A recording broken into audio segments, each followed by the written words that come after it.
What's next with this?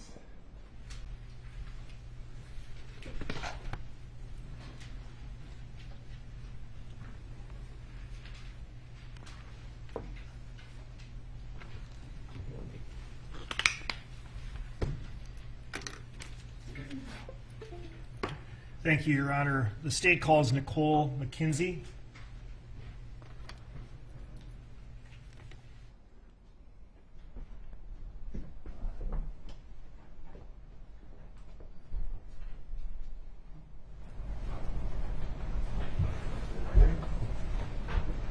Raise your right hand. Do you swear or affirm under penalty of perjury that the testimony you're about to give will be the truth and nothing but the truth? Yes, Your Honor. Proceed.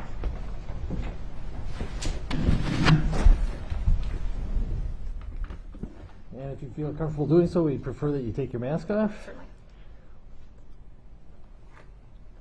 And before you begin, actually, could you grab me that stylus that's in there? Okay, thank you. Yeah, I'll get going for you. If you could begin by giving us your full name, spelling each of your names. Nicole Mackenzie, Nicole. Last name Mackenzie, Mackenzie. Mr. Slisher. Good afternoon. Good afternoon. How are you employed? I'm employed by the Minneapolis Police Department. How long have you been employed by the police department? About 6 years. And what is your current role there? I am a police officer. Do you have a specific duty assignment? I do. I'm the medical support coordinator for the department. All right. Now, before we talk about that role, I'd like you to share a little bit about yourself with the jury. How long then have you been a police officer or in law enforcement? I've been in law enforcement for about 6 years, all of that whole time with the Minneapolis Police Department. And did you have a career prior to going into law enforcement? I did, yes. I worked in human resources. What's your educational background? I have an associate's degree in human resources. I have a bachelor's degree in business. I am an EMT. I also have my law enforcement certificate, and I'm also an EMR instructor. You worked in human resources. That was your original plan? Correct. How long have you wanted to be a police officer? Actually, it's something I had always wanted to do. I just kind of talked myself out of it for one way or another, but eventually found my way back. Can you please tell the jury how you entered law enforcement? Did you go through the academy? I did, yes. I came in as a cadet, which means that the department sponsors the education components that make you eligible for the post exam in the state of Minnesota. And how long of a program was that? I think it was about 9 months total. After you completed the in-class or the classroom portion of the academy, did you go through field training? I did. How long was that process? The field training at that time was about 5.5 to 6 months. And as an officer with the Minneapolis Police Department, are you familiar with some of the officers who also work in the department? I am. Are you familiar with the name Derek Chauvin? I am. How are you familiar with that name? He was actually one of my fill-in FTOs for one day while I was on FTO. I think my FTO was sick, but also he's attended my training that I've conducted with the department. All right. And would you recognize him if you saw him? Yes. Do you see him in the courtroom today? Yes, sir. Would you please point to him and describe what he's wearing? Yep. It's the gentleman here in the light gray suit. All right. May the record reflect the witness has identified the defendant. Any objection? It will. You indicated that you're the medical support coordinator, is that right? Yes, sir. Could you please describe for the jury what that role entails? Certainly. There's a couple different components to it. Primarily, it's going to be the first aid education that all of the officers receive. I do the training for the academy, both the recruits and the cadets, as well as the in-service, which is more like the continuing ed for all of the current officers. And I am also administrator of the Narcan program that we have. What is the Narcan program? The Narcan program is the training and administration of pharmaceutical to use to temporarily reduce opiate overdoses. And is Narcan, is that something that officers have available to them? Yes, sir. And you provide the specific training regarding the use of Narcan. I do. Okay. And also you provide medical training both at the academy and in service, is that right? Correct. Are you familiar with the requirements from the department and the post requirements for how often officers are supposed to train in medical procedures? Yeah, with the Minnesota Post Board, when you're able to apply for the examination, you do have to have your EMR certification, and that's Emergency Medical Responder. Beyond that, the Post Board doesn't require anything terribly specific, but with the Minneapolis Police Department, we do continuing education every year on medical-related topics. You said that the Post Board doesn't require anything more specific. Can you explain that? With their education requirements as far as the continuing ed, as long as you've met the minimum number of hours, there are certain topics that they require you to complete. Other ones, because with the Minneapolis Police Department, we go above and beyond what the Post Board requires. So that's where we add in extra medical training. And you do that every year? We do. Are police officers required to have a specific CPR card? Not a card, no. You're not required to have that beyond your initial post certification. When you're initially post certified, you need one. Correct. And that's a part of the EMR certification that's required to be eligible to take the post exam. And some officers will continue to obtain the CPR card, is that right? Correct. You know what is required in order to obtain that card? It's about a 4-hour class. There's a written test and a skills examination test out. And what does it cover? It includes adult CPR and AED, infant CPR, AED, as well as choking. Now, at this time, I'd like to display to the witness and not to the jury Exhibit 277 for identification. If you take a look at what's been marked for identification as Exhibit 277, does that appear to be an American Heart Association CPR AED card? Correct, yes. Is that the type of card that you get issued if you complete the 4-hour course you just mentioned? Yes. While it's not required, some officers continue them, and those cards are maintained in the records of the Minneapolis Police Department. Is that right? If they had taken a full AHA course through the Minneapolis Police Department, we would be the record holder. All right. And then if we can take a look at Exhibit 278, that also appeared to be a CPR card, just of a different year. Correct. Okay, I'm going to offer Exhibits 277 and 278. 277 and 278 are received. If we could publish Exhibit 277 and highlight the portion. Does this appear to be a Heart Saver CPR AED card issued to Derek Chauvin, March 2012 through March 2014? Correct. And if we could display Exhibit 278.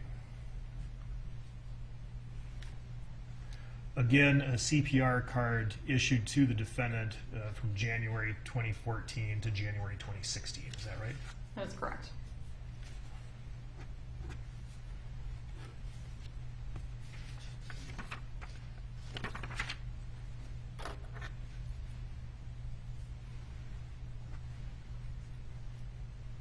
And then when you provide the training, medical training to law enforcement officers, does that training get reported into the workforce system to be able to report to the post board? It does. Now, when did you start personally delivering this training? I had been a part-time instructor since 2017, and I assumed the full-time position January of 2020.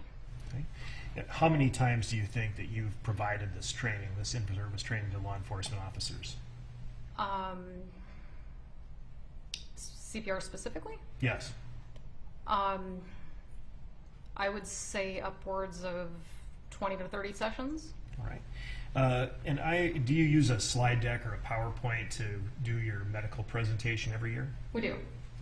If I can show you Exhibit 111, just to the witness, not to the jury. Okay. Exhibit 111, do you recognize what appears to be the first part of a slide deck? Yes. And if we can turn to the second page of 111, does that appear to have, it says MPD CPR?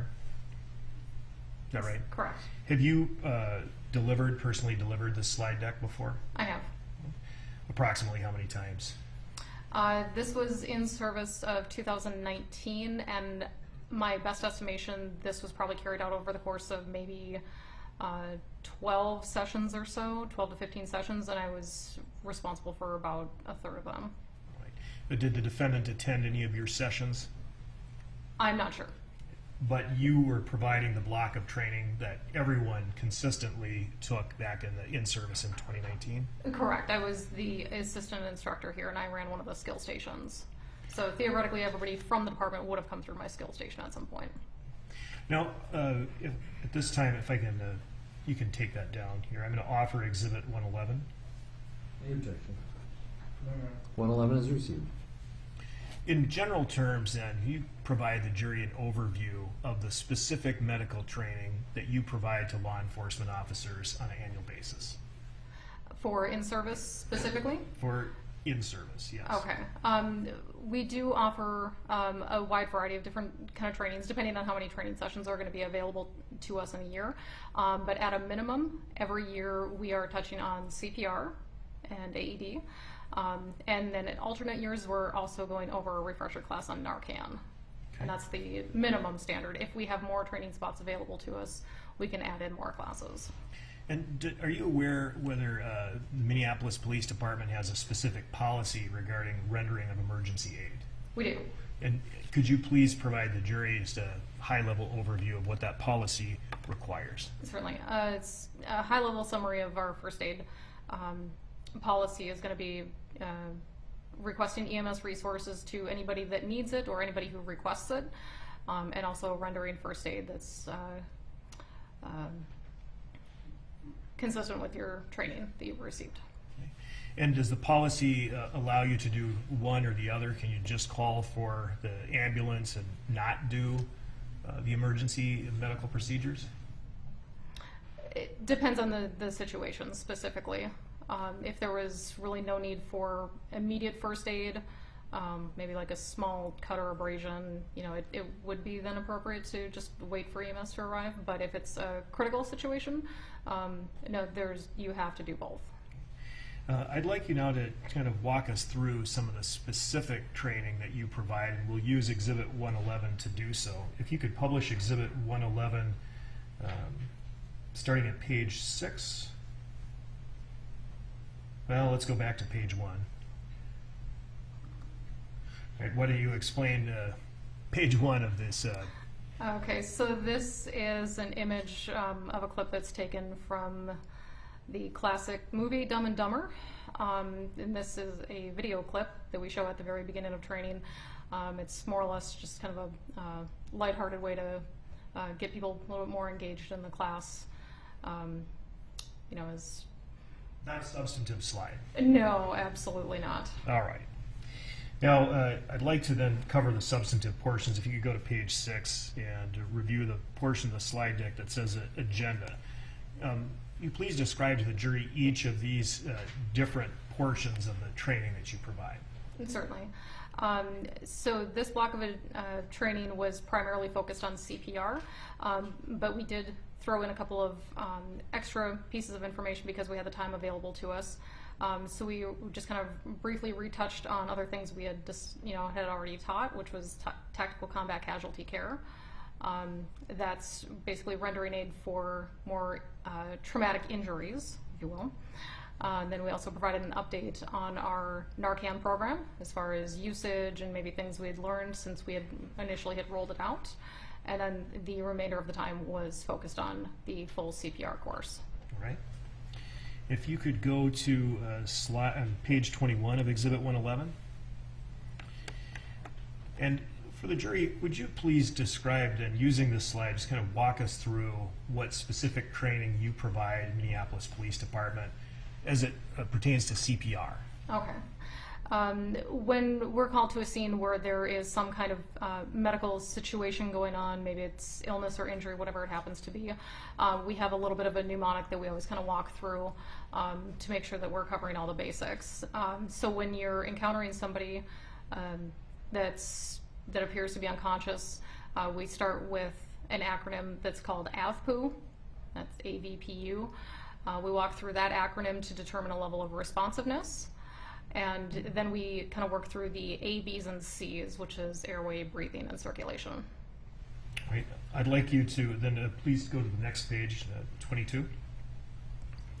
AVPU, could you please walk the jury through this assessment tool? Certainly. So when you're determining somebody's level of responsiveness, you kind of walk through this as your model to see where they land. So if somebody's alert, that means that, as soon as I walk into the room, and they spontaneously look at me, I determine, okay, that person's alert. I don't really need to go any further. Verbal would be, maybe just kind of yelling towards somebody or trying to get their attention, something like that, to see if they respond to any verbal stimuli.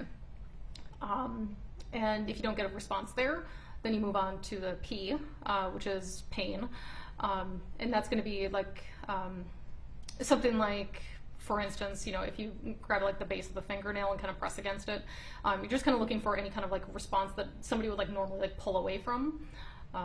We're certainly not talking about anything that would, cause any injury per se, but just a little pain stimulus, see if they kind of pull away from you or something like that. And if they don't respond, then you determine that person is unresponsive.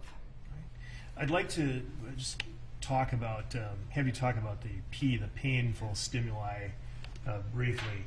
It sounds like in the assessment tool, what the person is doing, the trainee is doing, is going to be applying a painful stimulus to see if the person reacts. Is that right? That's correct. Is it possible to determine someone's level of responsiveness without intentionally, or should I say, without inflicting pain for the purpose of checking stimuli? So, for example, just observing whether the person is continuing to react to some kind of painful stimulus.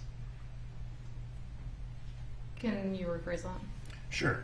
If someone, if you came upon an individual who was injured, for example, and crying out or manifesting some sort of pain as a result of the injury, but at some point they stop being verbal, they stop responding to that pain, could that potentially be a sign of non-responsiveness? Correct, yes. Okay.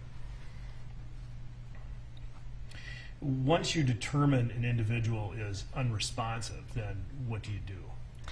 Then you walk through the next set of acronyms, which is going to be your A, B's, and C's. If you could return to page 21, please. Okay. And the A, B's, and C's, that's airway, breathing, and circulation. Is that That's right? correct. Okay. And if you could go to page 23.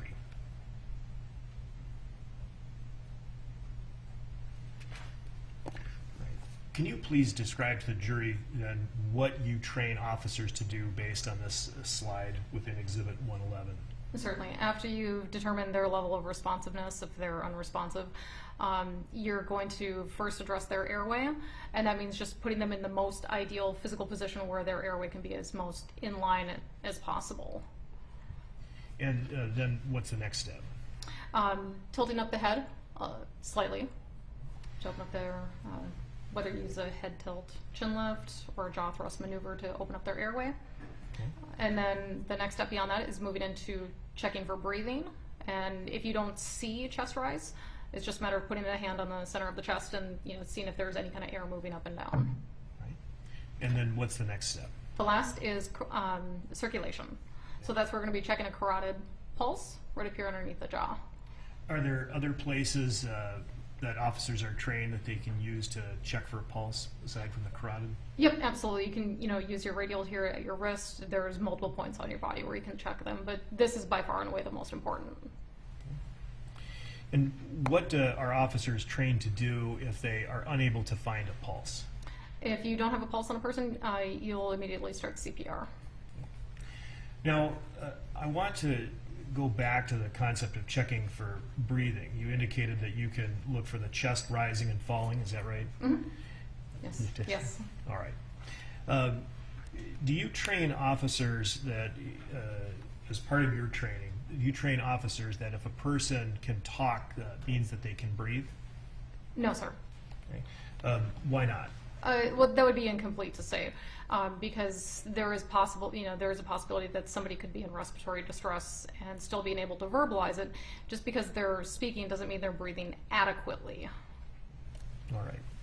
And getting back to circulation, you indicated that if the officer cannot find a pulse, they're to start CPR. Is that Yes, sir. correct? And describe what is done to start CPR. So to start CPR, if you're going to be starting that, if you haven't already contacted EMS to get them en route, you would do that immediately. Then it's a matter of just interlocking your fingers, and you go center of the chest, and then you push down about 1/3 of the depth on that person at the rate of about 100 beats per minute. And is this something, that, again, getting back to the MPD policy, that the officer is trained that they're required to do while they're waiting for the ambulance? Yes. And when is the officer supposed to stop CPR? When you've been relieved by somebody with a higher level of training than you, or if there was some obvious signs of death, or if you've been doing it for a while, if you're absolutely just physically exhausted from doing CPR. If you could display page 27 of the exhibit. Right. And officers are specifically trained on this, is that right? Correct. It can be when the subject becomes responsive or wakes up, Right. or someone else takes over, or as you stated, it's not safe or you physically can't do it anymore. Is that right? Correct. Yes. Okay. And is this consistent then with the training that you provide every year to each and every law enforcement officer who is recorded as having taken this training during his service? Yes.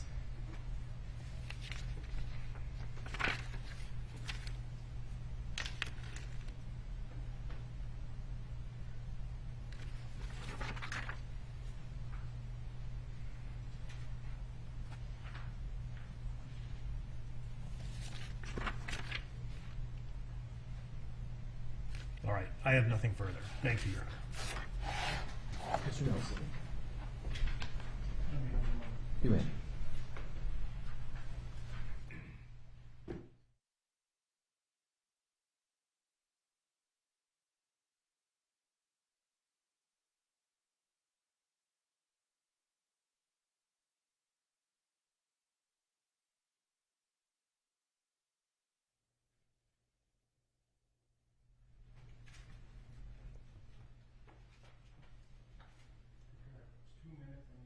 You may.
Sorry about that. Thank you, Your Honor.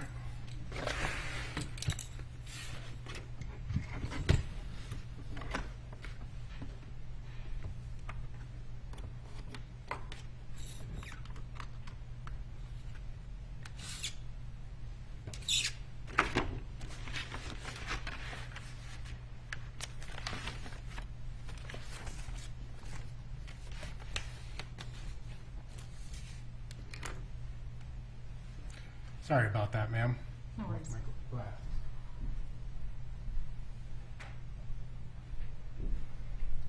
All right, I think I'm ready now. Thank you for joining us today. Just a few follow-up questions. You have been with the Minneapolis Police Department for about 6 years at this point? Correct. And prior to that, you said you were an EMT as well, right? Correct. Now, as far as the Minneapolis Police Department is concerned, there are officers are trained as essentially first responders, correct? Correct, with the EMR certification. Right, emergency. Medical responder. And so it's sort of it's a lower level of medical training, correct? Then an EMT, that is correct. Right. So you may go to a CPR class, then you have your first responder, and then an EMT paramedic, correct? That would be a natural progression, yeah. Right. And so you have experience, did you work as an EMT as well as? I did. Okay. And so you have experience both as a police officer as well as an EMT, correct? Correct. Now, you testified that part of your role now as running the medical program is to present officers with information as to multiple medical issues that they may encounter. Correct. It's not just limited to first aid or first responder, CPR type stuff, correct? No, we also teach like wellness classes, whether it's sleep, nutrition. We have a wide variety of classes. Okay. And you have classes on topics including excited delirium? Correct. And you have topics including the administration of Narcan? Correct. And officers, are all Minneapolis police officers permitted to carry Narcan, assuming they've had the training? Yes. And do all Minneapolis police officers receive that training? Yes. And so some of these medical topics at these continuing education classes, they may come up an hour here or a half hour there during an in-service, right? Depends on the topic, yes. Right.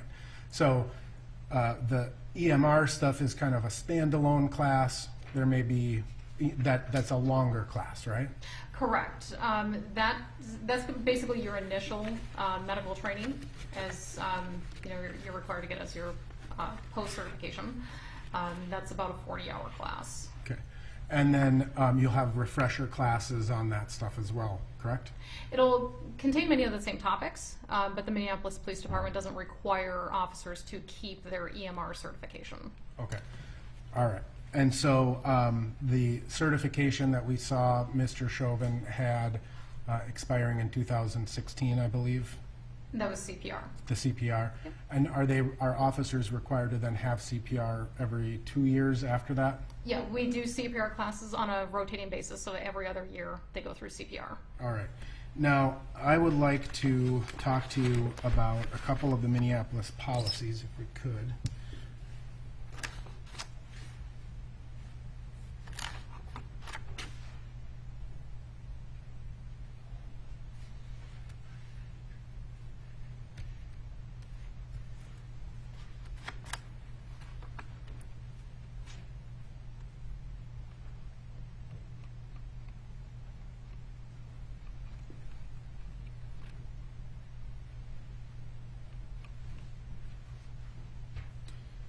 So there's essentially two Minneapolis police policies that deal with emergency medical response, correct?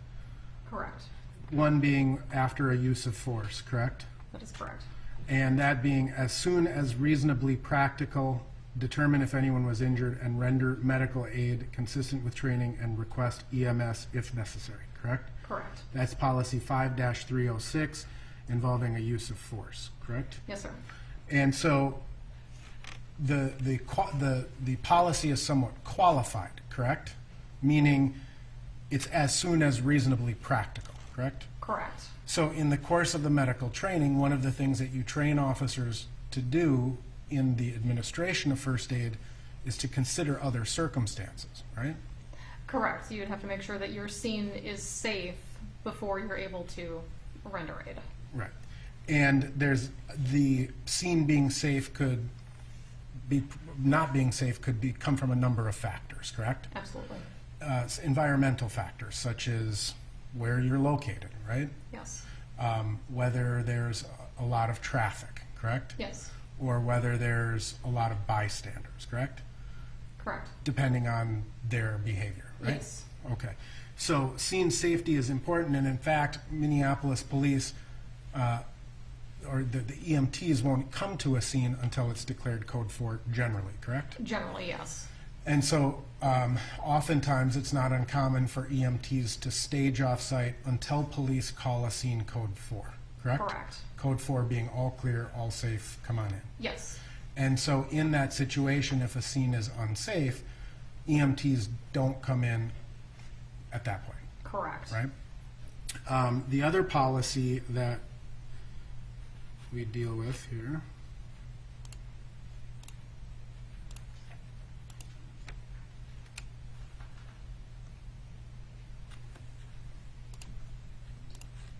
too many things open here.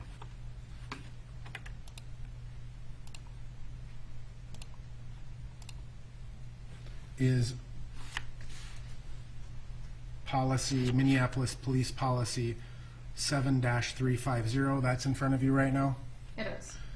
And again, instant or relative to the emergency medical response, Minneapolis police officers are required to request EMS as soon as practical, correct? Correct. And so there may be certain things that prevent an officer from calling in EMS, right? Absolutely. So both of the medical policies are somewhat qualified or contingent upon what's going on at the scene at the time, right? Yes. Now, in terms of, I believe it was this, Exhibit 111, which is the CPR presentation that you've presented, turn to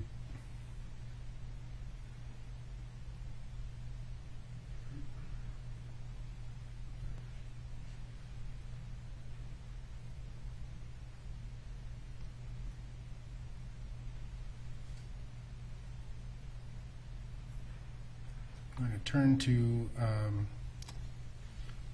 Bates 21856 down at the bottom there. There is a reference to agonal breathing. Yes. What is agonal breathing? Agonal breathing is something you'll see in somebody who's unresponsive and they're in some sort of respiratory distress. We see this quite often with opiate overdoses, medical emergencies, drownings, what have you. And can you describe what exactly agonal breathing is? Well, by name, it's kind of a bad term for it because it's not effective breathing. It's more or less kind of an irregular gasp for air. Okay. It's really just kind of like your brain's last ditch effort to try to pull some air in. And a person observing someone going through agonal breathing, it's common, or it would be possible that they would misinterpret that as actual breathing, effective breathing. Yes, it can be easily confused with real breathing, so that's why we teach this is not effective breathing. Right. So an officer is dealing with someone who's experiencing agonal breathing. It would potentially be possible for an officer to misinterpret agonal breathing for effective breathing. It could. And in certain circumstances where there's a lot of noise or a lot of commotion, would it be more likely that that could happen? Yes.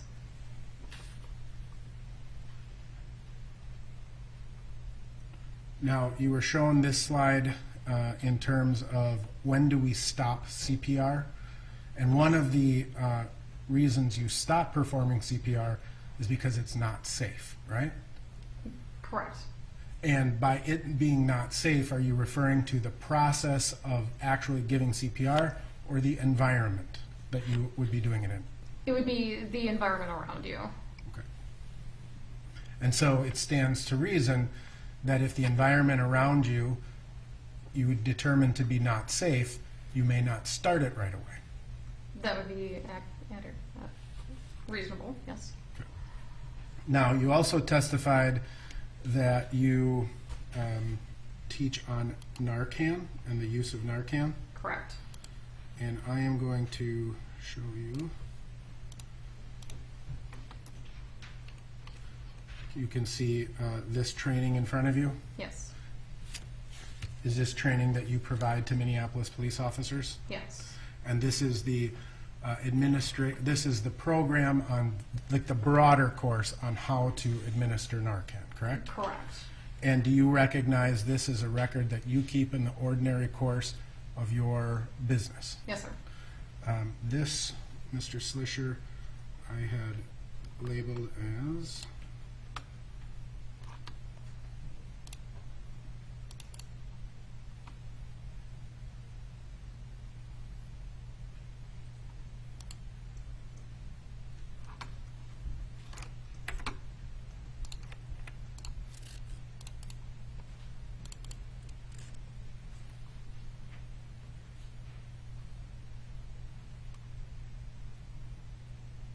Exhibit 1041. And I would move to admit Exhibit 1041. No objection. 1041 is received.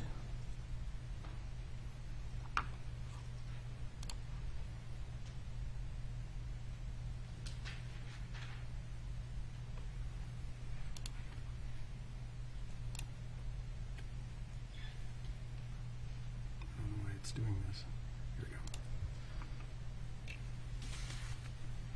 go. And permission to publish 1041.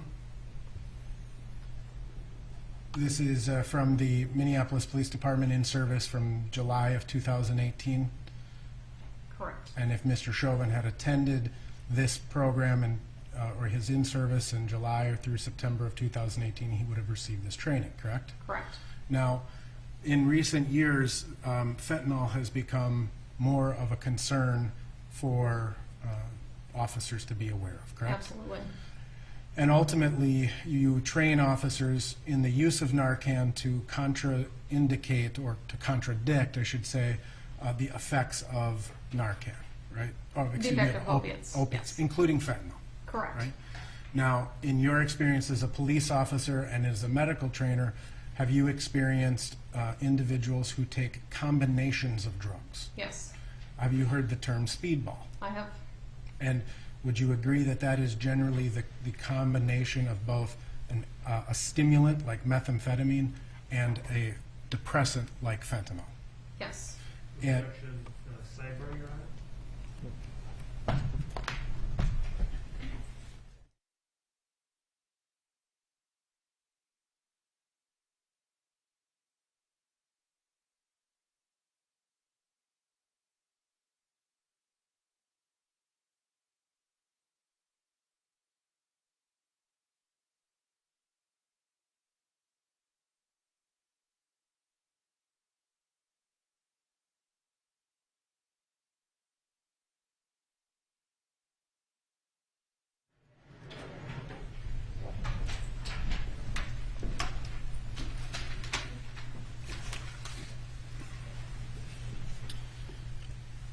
can you describe for the jury what a speedball is?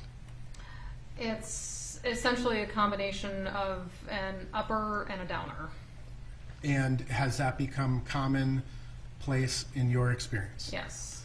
Now, as fentanyl has become more prominent, do you see that in legal forms, such as patches or other pills that may be administered by a hospital? Objection leading. Do you see that on the streets? Yes, you'll see totally legitimate pharmaceutical purposes, and then also illicit, drugs that were manufactured outside of lines.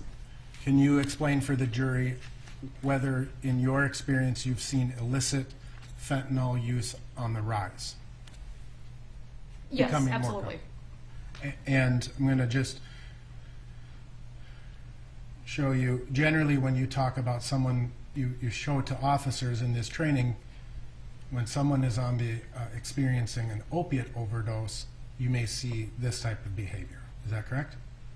You could, yes. Someone may fall asleep, someone may be very tired, kind of out of it, right? Correct. Leading. Yeah, let's get back to the right question. Sorry.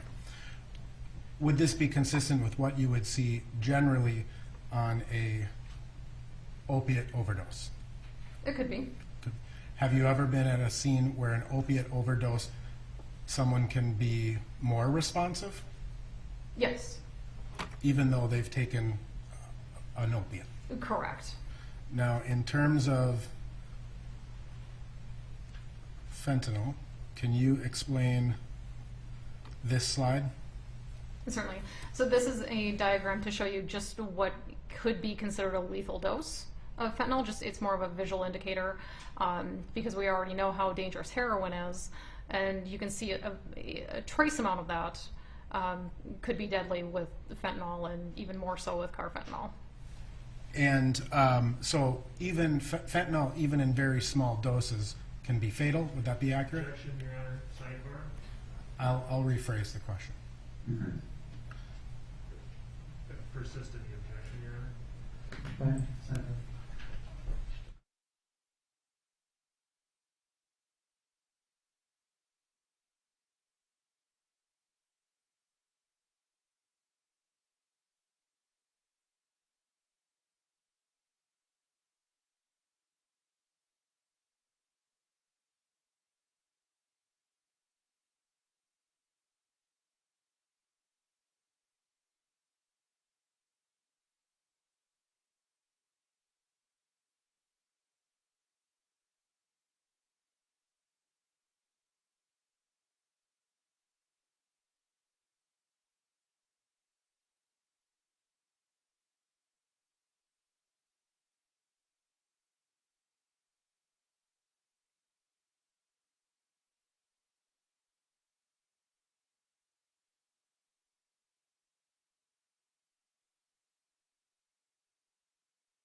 So these are the training materials that you present to Minneapolis police officers relevant to the use of Narcan and controlled substances that they may encounter while in their performance of their duties, correct? Correct. All right. Now, in terms of, and we can take this down, in terms of just again general training, you'd already said that you also discuss with officers the concepts of excited delirium, correct? Correct. And you provide them with training and materials about what that means, correct? Yes. All right. And generally speaking, without reviewing to your training materials, can you describe what you train Minneapolis police officers about excited delirium? Certainly. And this is a class that is taught at the academy. It's a 1 hour block of 1 hour block of instruction to recognize the signs and symptoms of excited delirium and your best responses for handling that. So excited delirium, it's a combination of psychomotor agitation, psychosis, hypothermia, a wide variety of things you might see in a person or rather bizarre behavior. And recognizing that this is a medical condition, not necessarily a criminal matter. Would that include discussion of controlled substances in the context of excited delirium? Yes, because what we're usually teaching is that most of the people that are experiencing something like excited delirium, usually there's illicit drugs on board that might be a contributing factor. And as far as what do you train Minneapolis police officers relevant to the physical attributes of a person experiencing excited delirium? The person might be experiencing a hyperthermia, it means elevated body temperature. That could be displayed with somebody taking off their clothes in a place it's not appropriate to take off your clothes, or in like middle of winter or something like that. Just based on their activity, their heart rate might be extremely elevated, and they might be insensitive to pain. How does it affect strength? Because you don't really have that pain compliance that would normally otherwise kind of control somebody's behavior. So somebody experiencing this, they might have what we call superhuman strength. They might be able to lift things they wouldn't normally otherwise be able to lift. They might be breaking things where they then have blood like substances that you need to be cautious of. Thank you. Now, in terms of, I'm going to just back up and talk a little bit more about the response to a medical emergency by EMS, again, based on your experience as a police officer and an EMT. You talked about how sometimes EMS will stage off site until a scene is clear and safe, correct? Correct. And have you heard the term load and go? Yes. Can you describe for the jury what that is? Load and go, that would be, I think it's more like an informal term that's used with first responders. That essentially means that as soon as they're going to be arriving, it's a priority to get that person into the ambulance as soon as possible and get en route to the hospital as soon as possible. Are there reasons why an EMT or a paramedic would choose to do that rather than administering first aid at the scene? Yes. What are those reasons? By This goes beyond the scope of the training. If you know. If you don't know, just say so. Sure. I feel comfortable answering it. And by way of example, if maybe somebody had a knife in their chest, obviously, there's only so many things you can do for that person pre-hospital. Really, the only thing that's going to save that person is immediate surgery. Sure. So there may be conditions of the individual that warrant that type of pick up and go? Yeah. And what about people in the area? Could that affect an EMT's decision to load and go? Yes. How so? If you had a very hostile or volatile crowd, I know it sounds unreasonable, but bystanders do occasionally attack EMS crews. So sometimes just getting out of the situation is kind of the best way to diffuse it. Okay. And have you ever had to perform emergency services in not even a hostile crowd, just a loud, excited crowd? Yes. Is that, in your experience, more or less difficult? It's incredibly difficult. Why? Because if you're trying to be heads down on a patient that you need to render aid to, it's very difficult to focus on that patient while there's other things around you. If you don't feel safe around you, if you don't have enough resources, it's very difficult to focus on the one thing in front of you. It can be distracting. Absolutely. And so does it make it more difficult to assess a patient? It does. Does it make it more likely that you may miss signs that a patient is experiencing something? Yes. And so the distraction can actually harm the potential care of the patient. Yes. I have no further questions.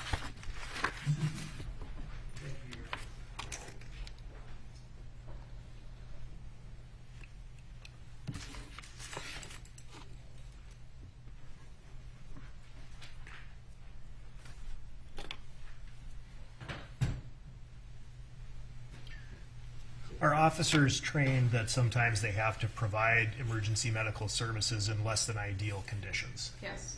The rendering of emergency aid in practice does not happen in a classroom setting, does it? Correct. Right? And so you're in the environment as you find it. Is that right? Yes. And in terms of a crowd and a crowd being hostile, how would you define hostility? That would be a growing contingent of people around if they're, yelling, being, even verbally abusive to those that are trying to provide scene security. Okay. What else? If there's people trying to interfere with a crime scene or, interfere with a patient. Absolutely. Perhaps use a weapon, Yep. throw rocks or bottles. Yes. Something like that could prevent someone from providing emergency aid. Is that right? Absolutely. Can the activities, though, of a crowd, the activities of a group of onlookers, excuse a police officer from the duty to render emergency medical aid to a subject who needs it? Only if they were physically getting themselves involved, I would say. If they were physically prevented, if the officer was physically prevented from doing it? Yes, if the officer is being physically assaulted. I wanted to talk a little bit about some of the things you said were indicative of excited delirium.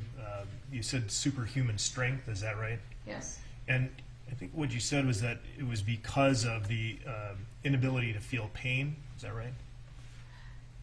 That's a part of it, yes. And the inability to feel pain is something that you associate with, or you train officers to associate with excited delirium? That it could be a case of excited delirium, yes.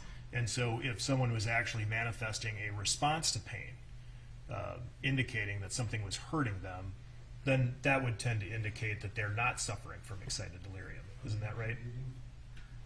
Rephrase. What would a subject's response to pain stimulus suggest then, as it relates to excited delirium? That, well, it may or may not be excited delirium. It's a little bit hard to predict because no two people ever really present the exact same way. So then how do you tell what it is? Well, that's not up for us to diagnose. It's just a matter of taking in the information you have at that time to decide if this could potentially be a case of that, or you just need to plan accordingly. And you indicated that whatever excited delirium is, you look at it as a medical issue. Correct. That needs treatment. Yes.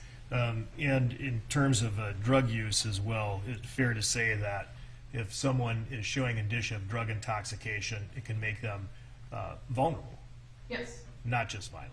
Correct. Thank you. Nothing further. Members of the jury, let's take 10 minutes. We have to deal with one issue. The witness will remain, however. So 10 minutes and we'll be back in touch.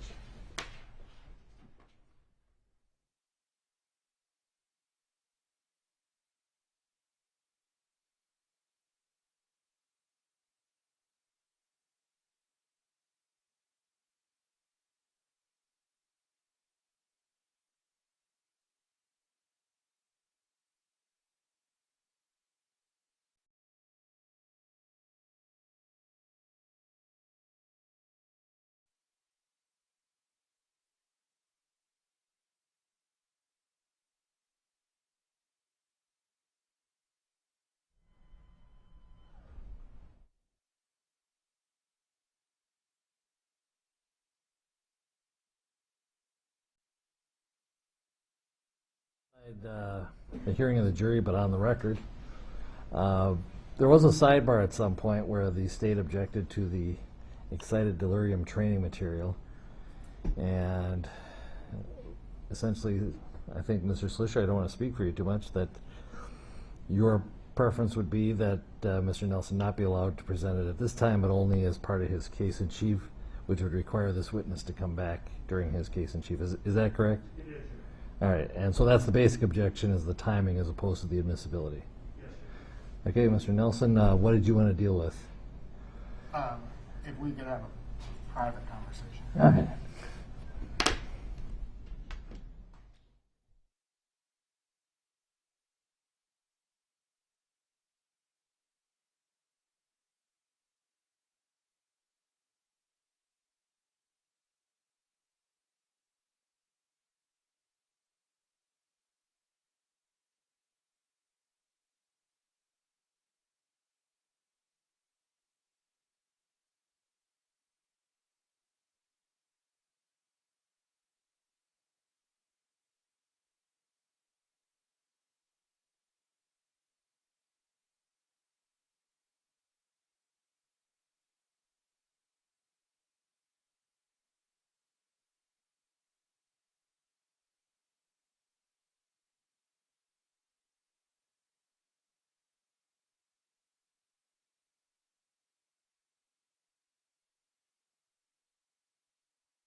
I'm going to excuse you for the day.